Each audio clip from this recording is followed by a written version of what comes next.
I am currently taking care of my 3 younger siblings, a 12-year-old male, a 12-year-old female, and a 16-year-old female, since my sister, who is 16 years old, was born. Our parents are nowhere to be found.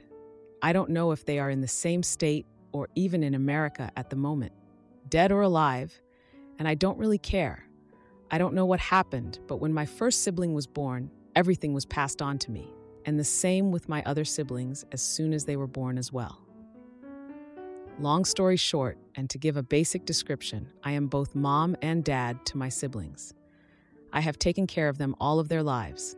They know I'm their brother, but sometimes slip up and call me dad. Our home became completely toxic, and when I turned 18, I moved out into a small 2-bedroom apartment and took my siblings with me. I worked myself to the bone, taking care of my siblings, working and going to school. It took me longer than I would like to admit, but I finished school and got a good job.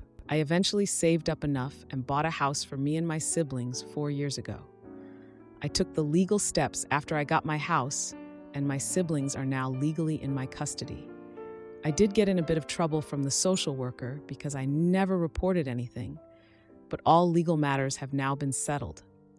A couple of months ago, like 4 or 5, I think, I broke up with my then girlfriend of 1 year. My little sister got her period, and I helped her through her first period. She got cleaned up, and then I explained everything in detail to her. My now ex completely blew up on me and called me a pig, creep, child toucher, and a bunch of other things. My sister, who is 12 years old, just ran out of the living room and locked herself in her room. I told my ex to leave my house. It took me almost the full day to get my sister to talk to me, and she only did after my other sister, who is 16 years old, came home from a sleepover so she could talk to me. My sister, who is 16 years old, helped a lot by also explaining that I did nothing wrong. She even told my sister, who is 12 years old, that I helped her through her first period and that she is lucky because she now has 2 people to help her, me and her, the 16-year-old. My ex did come back to my house, but I told her we were done and kicked her out again. The problem was that she started to follow us around, stalking us. Every store I went into, she all of a sudden was there. If we went to the park, she was at the park. I did block her and made sure that she was blocked on all of my siblings' phones as well. But we did start to receive phone calls and messages from other numbers that were clearly her, trying to excuse her actions with a sob story. This went on for a month until she tried to sign my little brother and sister out of school one morning after I dropped them off with a fake permission letter. Luckily, the receptionist called me and I was able to stop her from signing my siblings out of school. That is when I filed for the restraining order. I got all the evidence, photos, messages, calls, everything, and we got the restraining order. The chances of me or my siblings running into her in places dropped considerably. She has violated the restraining order a couple of times since then. And when I went to the police, they told me they couldn't do much as it can't be proven that she is doing it deliberately. When we run into her, she doesn't stop us. She just continues on her way or leaves wherever we are at. I don't know how she knows where we are all the time, but I have seen her multiple times even when I changed my schedule for when I do things, change the stores where I buy groceries, shopping, everything. Recently, the house next to mine got put on the market for rent. And guess who wants to rent it? I noticed her showing up to the house with a real estate agent to look at the property. She came up to me with a smile and said, "I guess we will be neighbors from now on." I went into the house and showed the real estate agent the restraining order and then called the police. This time they took me seriously, and my ex was arrested. My ex lost the house as the company is refusing her business, and the agent has given a statement to the police that my ex has asked specifically to rent the house next to mine. My ex was arrested but not imprisoned and only had to pay a fine. I am now receiving a bunch of calls and messages calling me a jerk for destroying my ex's life. She is being evicted from her apartment, same rental company. She might lose her job as she can't find a place to stay within her budget and possibly has to move back in with her parents, living in a different state. Her own sister and friends are refusing to help her. I don't really know why they don't want to help her, but I don't see that as my problem as long as my siblings are safe. Some of my own friends are calling me a jerk because I enforced the restraining order and caused my ex unnecessary problems as she is really no threat to me, and I am now being vindictive. To add, I appreciate everyone telling me about an old post made by my ex. Yes, that is about me and my situation. I wasn't aware she posted, and I am not really happy that she did, but I can't do anything about that now. She was a lovely woman when I got to know her and when we started dating. She got along with my siblings until the morning she blew up at me for trying to help my sister with her first period. I don't know if she was acting or what happened, but she completely flipped after that. I also now know why her sister and some of her friends are refusing to help her. That is her own doing.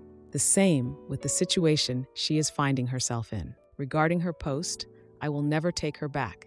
That will not happen. My siblings are my priority.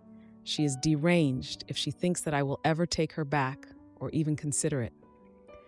Regarding some of my friends who are saying I'm taking things too far and being vindictive, I didn't mention it in my post and didn't really want to make it a gender issue, but the friends who are saying I'm going too far, being vindictive, and that she is not a real threat are also women. I will have a conversation with them and explain everything in detail to them again. If they still don't agree with my actions, I will cut them off. The only reason I'm giving this chance to them is that they have helped a lot with my siblings, especially my sisters, when it came to advice. Now for a few comments before the update. Comment 1, not the jerk. Not sure if anyone has mentioned this yet, but if she kept showing up wherever you were, even when you changed routines, she may have put tracking software on your phone or an AirTag in your car or something. I would definitely search your vehicles, your phone, and your siblings' phones. It would be another restraining order violation and maybe a felony. Best of luck getting her away from you permanently. Comment 2. Oh my God, I think she made a post because I saw this story where this girl blew up at her boyfriend about him helping his sister when she got her first period, then got dumped. Let me try to find it. Additional information. Found the link and hell no, not the jerk. This is what I'm talking about. Now, for the update. A few days after the last post, I get a call from my sister's school. It's the principal, and I'm like, great, what now? Turns out my ex tried to pick up my sister with another fake permission slip. She must really be losing it. The staff recognized her from the photo I provided and straight up refused to hand over my sister. I owe those people big time. To be safe, I decided to install security cameras around the house. Just extra eyes on the yard, you know?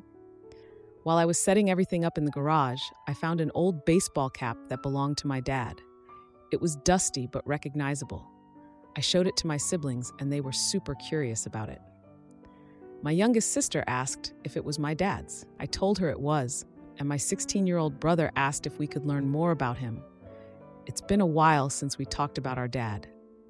At dinner that night, we started chatting about his past and what he was like. It was nice, but the mood shifted when we heard a noise outside. It was like a creaking sound. I got up to check the cameras, and there she was, my ex, lurking around the yard like she owned the place. I rushed outside to confront her, but of course, she disappeared before I could even get to the door. The next day, I found a note on the porch. Of course, it was from her. I didn't even bother reading it. I just tore it up and threw it away, not telling my siblings about it. I didn't want to worry them. A week later, we went to a community picnic at a local park. It was nice and sunny, and I thought it would be a good way for us to relax. I kept a close eye on my siblings, making sure we stayed together and didn't lose each other in the crowd. During the picnic, we ran into some mutual friends who asked how we were doing. It was nice to chat, but as we were leaving, I spotted my ex across the park, just watching us. My stomach dropped. I quickly gathered my siblings and got the heck out of there. That night, I got a text from one of my friends with a photo of my ex at the picnic. My friend mentioned that she seemed really upset and was talking to someone. That made me even more worried. After they went to bed, and I reviewed the footage from the security cameras again. I watched the whole day, and then I saw her. But there was someone else with her, a new person I didn't recognize. The next day, I started doing some digging online and found the new person's social media. Yeah, not good. They had a history of trouble with the law, and it made me even more uneasy. So I sat my siblings down for a chat about strangers and the importance of safety. I wanted them to know that we needed to stick together and be careful. My brother mentioned seeing my ex at the park, which made my sisters a little uneasy, but I assured them we were going to be okay. We all agreed to stay vigilant and avoid going out without me. A few days later, I noticed some strange cars parked near my house. Nothing ever happens in our neighborhood, so it was pretty suspicious. I called my friend over to help me check things out. We went outside, and one of the cars turned out to belong to a known associate of my ex. Yeah, not great. It got worse when I realized that this associate was also at the picnic. My mind was racing, and I knew I had to reach out to someone for advice. I couldn't handle this alone anymore. I decided to meet with a contact who has more experience dealing with harassment and threats, just some guidance on what to do next. I needed to make sure my siblings and I stayed safe no matter what. Edit. My siblings don't know everything that has happened. I keep them in the dark about the more intense stuff. The baseball cap was a trigger for them, so I wanted to distract them with a conversation about our dad. I will tell them everything when this is all over. Am I the idiot for refusing to let my violent nephew ruin my son's birthday party? My son is 12, and so is my nephew. When my nephew was 2, he was diagnosed with autism. Having worked with autistic children in the past, I encouraged my sister to get him into speech therapy and applied behavior analysis therapy. But she is very natural and said she doesn't believe in those things and that he will progress normally. I've let a lot of things slide when it comes to my nephew and my son. As toddlers and young children, they played together a lot, and my nephew would hit and get violent with my son. My sister would just excuse it by telling my son that her son was autistic and that he can't help it. She finally put him in therapies after he sent his sister to the hospital when he was 8. He's been getting better since then and is verbal, but also still has violent outbursts and frequent episodes. I always felt bad for my sister being a single mom with a child on the spectrum, so I always encouraged and almost forced my son to include his cousin in everything. When my son did recreational soccer when he was young, my sister signed up her son too, who didn't really participate, and my son would always complain about how embarrassing it was when his cousin would have outbursts, and he quit. My son has been playing basketball consistently since then and has been in amateur athletic union basketball for 3 years now. He's been starting for his team for 2 seasons now, traveling around the country competing, and has won a few awards. He plans to make it to the league one day. Because of this, he has a new friend group of other players in the amateur athletic union in our area and state, and my sister has been asking me for years that she feels like my son isn't as close to her son and that it makes her and her son sad. I didn't know how to break it to her that my son has never liked her son, so I just said they're getting older and going down different paths. My son has told me multiple times he doesn't want to be friends with his cousin because he has too many outbursts and is weird. He's been away at camp this summer, but just got back, and his birthday is next weekend. His father and I rented out a huge cabin, and he invited his closest friends and even some he's met on the road, and they want to spend that weekend swimming, hiking, playing basketball on the court attached to the cabin, and then ending it with celebrating his birthday Sunday night.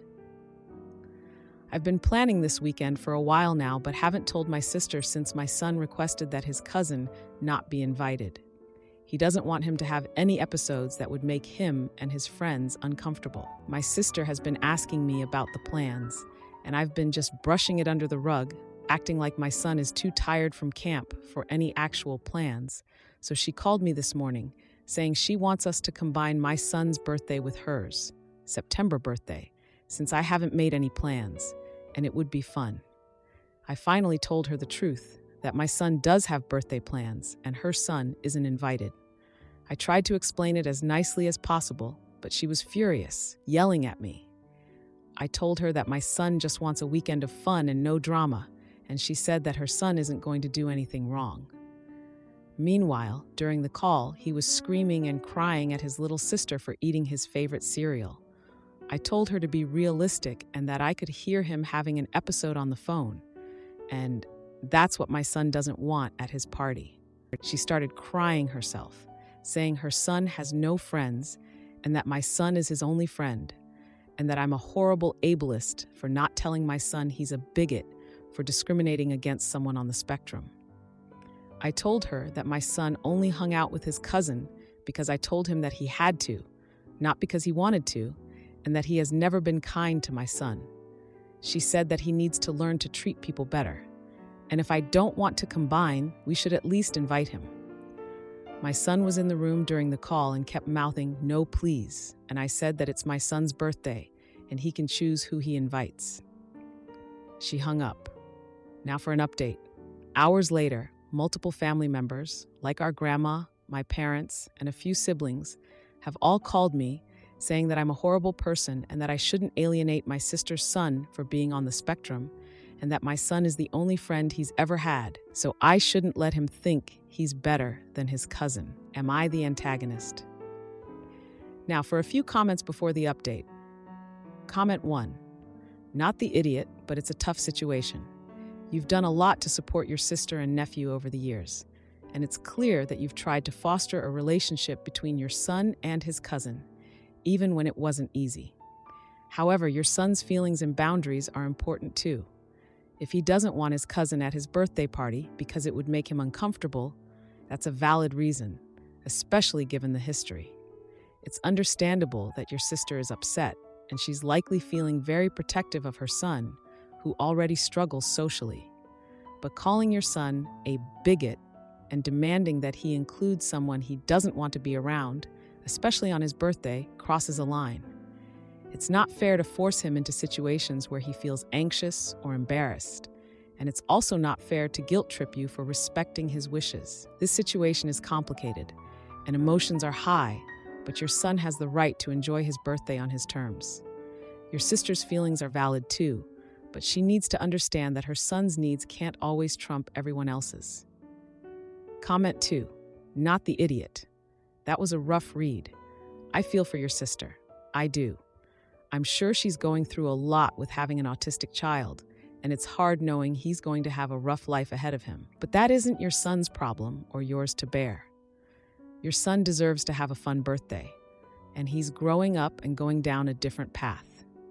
Like you said, that doesn't mean they're not cousins. It just means your son is entitled to have his own life and decide who he wants to include in his birthday parties or extracurricular activities. Never think down on yourself for putting your children first and foremost above the needs of others. I hope he makes the league like he wants. Now for the update. 2 days after our fight, my sister texted me about a birthday party for our mom. She was super insistent that both families should celebrate together at our parents' house, and I was hesitant but agreed, thinking it might help make things better. I got a gift for our mom, a nice picture frame with family photos, because she needed an upgrade. On the day of the party, I arrived early to help set up the decorations, and I noticed my sister was already there, looking tense and avoiding eye contact.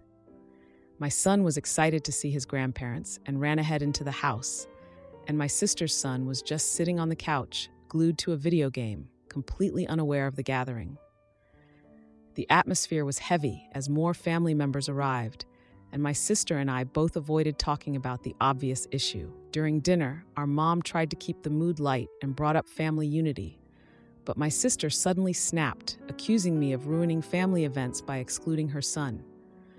I had to point out my son's feelings and the challenges her son faces, and that's when family members began to take sides, leading to a heated discussion at the dinner table.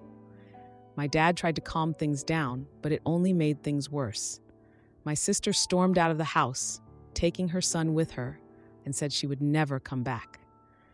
A few days later, I found a post on social media showing my sister's family at a local amusement park, captioned about spending time with real family.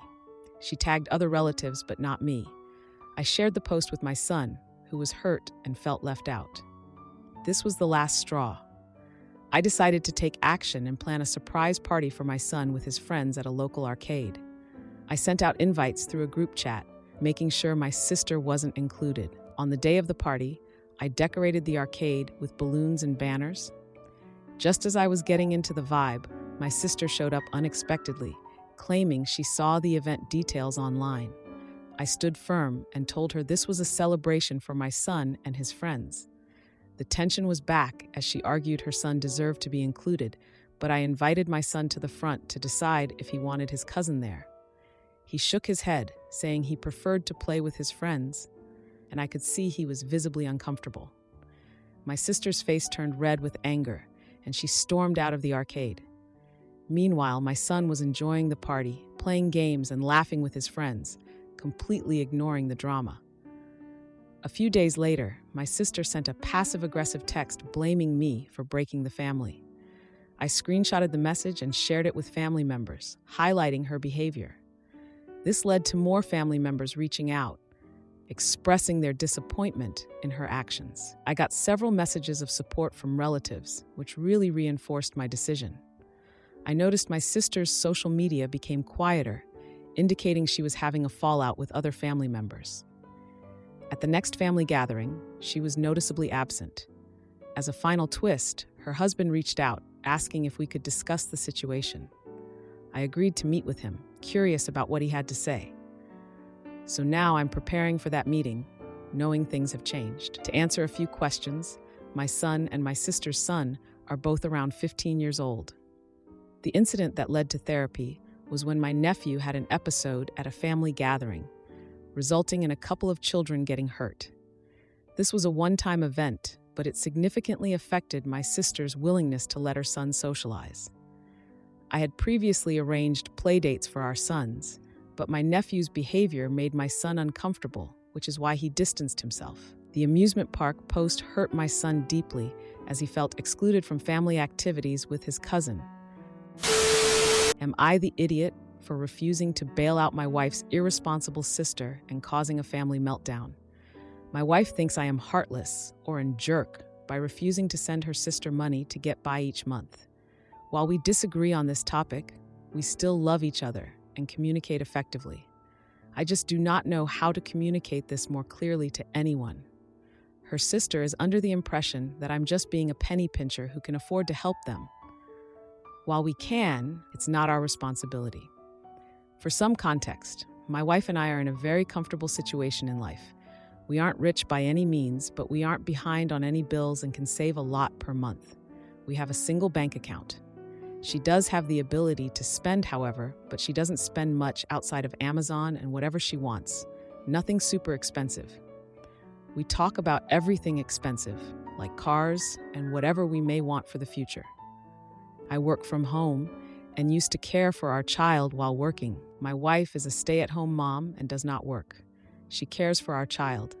My wife quit her job at my request due to a new opportunity, which lets us have a single income that earns more than her working. She always wanted to be a stay-at-home mom. It's a win-win. My wife cares a lot about family. I think too much. My sister-in-law and her husband are extremely negligent with money. They have 3 kids together. My sister-in-law and her husband lost their house over a year ago. However, instead of letting insurance rebuild or buying a similarly priced property, they took a cash out. Within about a year, they spent all their money. They live in a $2,500 per month rental, with no utilities included, in a moderate cost of living area. Average rent is about $800 to $1,200. Their rent is over twice my recent mortgage payment. They bought a newer car for over $30,000. They rent to own furnish their entire unit, renting a duplex to reside in. They bought multiple guns and things for fun. They use DoorDash and Uber Eats for fast food multiple times per week, claiming groceries are too time-consuming to buy and cook. They have consistently asked family for money to get by. They have not paid anyone back and most likely will never do so. Instead, they attempt to offer items for trade. They continue to ask us and my mother and father-in-law for money to afford bills. Sister-in-law. My sister-in-law wants to be a stay-at-home mom, but financially they can't. My sister-in-law continues to fall into multi-level marketing scams and spends thousands a year on products for herself or to sell, but in the end, she spends more on travel for conferences and products than she nets. Her husband, he refuses to hold a job, saying he'll get something better. He has been fired from multiple jobs that are well-paying for someone with his skills, $20 per hour. Some years, he'd work so much overtime that he'd bring home over $100,000. He would rather work overtime than be home. He has repeated this behavior in other relationships. Added more context for finances. To add, wife stay-at-home mom information. Now for an update. Updated bank context for people who misunderstood what permission and ability mean. I do not and have not locked or monitored her spending to prevent her from buying anything. She is free to buy whatever she wants. Now for a few comments before the update. Comment 1, not the idiot. Tell your wife to get a part-time job, working only hours where you can be home to take care of everything, and she can give her earnings, all or part, to her sister. Either way, have her lay out how the support and hopefully repayment will look, including what sacrifices you and your family will be making to provide this support. Have her make it clear how to provide this support. I get wanting to support family if you can. You just need to understand what you are giving up to do so, and make sure you are comfortable with what you will be giving up. Comment 2. There's a big difference between being in a dire financial emergency situation where you ask family for short-term assistance and being financially irresponsible and expecting others to provide long-term support for you to cover your bad financial decisions. I think your sister-in-law and brother-in-law fall into the second category, and therefore you are not the antagonist for being uncomfortable with pouring your hard-earned income into them over and over again. Now for the update. I'm still dealing with this family mess, and it's gotten worse. A week after I last talked about my sister-in-law with my wife, we went to my parents' house for Sunday dinner. I was looking forward to a chill evening, but that was ruined when my sister-in-law showed up with her husband and kids. No heads up or anything. It was super awkward when they walked in, especially between my wife and her sister. My wife was all stiff and silent, and my sister-in-law acted like nothing was wrong, which made it even weirder. She immediately started talking about her latest business opportunity involving some new products she was selling. You know, the usual MLM pitch. She was all hyped up about the potential earnings, trying to convince everyone to buy in. My brother-in-law chimed in, boasting about how they were one step away from financial freedom. I almost rolled my eyes. My wife looked uncomfortable but didn't say anything, probably trying to keep the peace. Dinner was a disaster. My sister-in-law's kids were running around like they were on sugar high, making it impossible to have a conversation.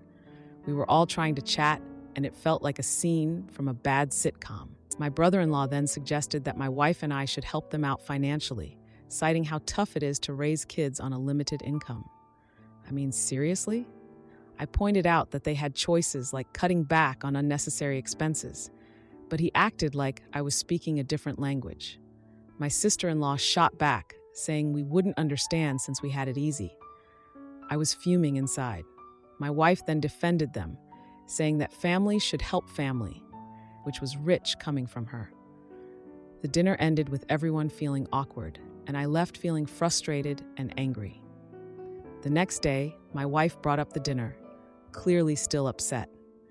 I was still trying to shake off the awkwardness from last night and didn't want to get into it, but she pushed. She said she felt embarrassed by how I handled things and thought I should have been more supportive of her sister's financial issues. I couldn't believe what I was hearing. I said I was trying to be the responsible one here. That weekend, my sister-in-law texted my wife asking for help with their rent. My wife showed me the message, asking what we should do. I suggested they find cheaper housing instead of relying on family. We were not in a position to help them financially, and I was not about to risk our stability for their bad choices. The tension built over the next few days, leading to more arguments. We couldn't even look at each other without getting into a fight. On Friday night, my wife announced she was going to help her sister with a portion of the rent. I lost it. We had a heated discussion, and she accused me of not caring about family. I reminded her that I had been trying to protect our finances, but she didn't care. She stormed out of the room, saying she needed space. The next day, she went to visit her sister without telling me. She didn't even bother to ask me if I wanted to come. I got a call from my wife later, saying they had a family meeting to discuss finances. She was all excited about it, but I could tell she was still upset. During the call, I overheard my sister-in-law saying they were considering bankruptcy. I was shocked. I knew they were in bad shape, but bankruptcy? My wife came home after hours looking exhausted and upset. She told me all about the meeting and how they needed money to pay their bills. I said I understood, but reiterated my concerns about enabling their behavior. She didn't want to hear it and said we needed to help them. I was at my wit's end. The next week, my brother-in-law called me, asking for a loan to cover their debts. I refused, stating it wasn't feasible for us. He got angry and told me I was ruining the family. My wife overheard the call, and it led to another argument between us. She said I was being selfish and not supporting her family. By the end of the month, we were still at odds. Her sister's issues were still lingering over us like a dark cloud. My wife finally told me she was considering moving out to stay with her sister temporarily. I was done. I couldn't deal with this any longer. She ended up moving out for a few weeks, leaving me to handle everything alone. I was relieved at first, but then it hit me how bad things had gotten. The family drama was far from resolved, and the stakes felt higher than ever. Edit. My wife returned home after realizing the extent of the financial mess. We had a long talk and are now in counseling. If you like this video, you'll probably like these too. Also, while you're here, please consider subscribing. It's your support that keeps this channel alive and allows me to make better and longer videos. Have a great day.